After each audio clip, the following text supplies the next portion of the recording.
Hi, I'm Jane Peyton, I'm a beer sommelier, and this video is a few tips on how to match beer with food. But first of all, why is beer such a brilliant match for food? Well, there are so many styles of beer and it goes with every meal, every cuisine and every occasion. Why?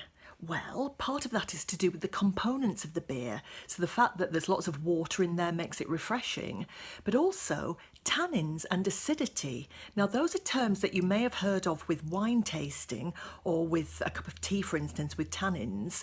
Tannins come from the barley, and tannins and acidity come from the hops. And what the tannins do, they're very good at attracting fats and proteins in food. So that means that if you're eating food with protein or fat in it, then the tannins are going to attract the proteins and break them down in the mouth, so it releases more flavours in the food. It also helps to clear the palate, the tannin does. Acidity, that's something that lifts the richness of food and it balances the richness as well. So what you end up doing is getting a better eating experience with the acidity. And then we've got carbon dioxide. Now, carbon dioxide is dissolved into the beer and that is a very efficient palate scrubber. So CO2, very good. Now, there are 4 words that you can use when you're matching your foods with beer, and one of them, they're little rules, little tips and guidelines. One of them is coordinate. So think about the body, the texture of the food, and then find a beer that is similar. So for instance, if you were eating something very light-bodied, you wouldn't want a really heavy-bodied beer with big flavours. So that's what coordinating means. And then complement. So what you would do, you would think about the flavours in the beer and the food and complement each other. So you choose the beer that complements the flavours. And then you've got cut. So you're going to have the beer that's cutting through the texture of your food.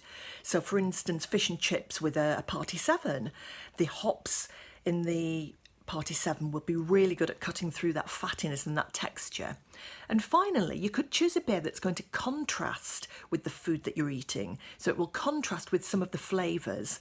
And a really great example of that would be Party 7 with a sweet dessert. Believe it or not, beer and dessert really goes well together. It depends on the beer and the dessert.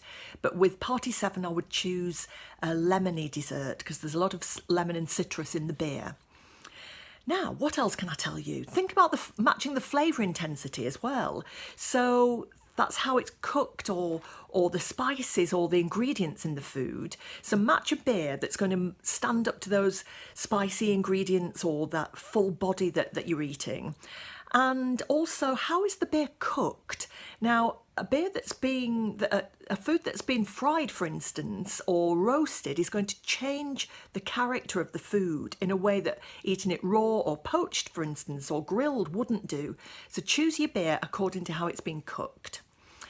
Now, let's think about Party 7. It's a very bitter flavoured beer. It's aromatic, it's got some really citrusy hop character, very flavoursome, and there's some rules here that I'm just going to mention. Salty food enhances bitterness. So I would avoid really salty food if you're drinking Party 7. And also, spiciness is increased by bitterness. Now, Party 7 goes well with curry, but be careful of the curry. Don't have it really spicy, the curry, unless you want the beer to really spice up your life. So, Party 7 and food, what you're waiting for.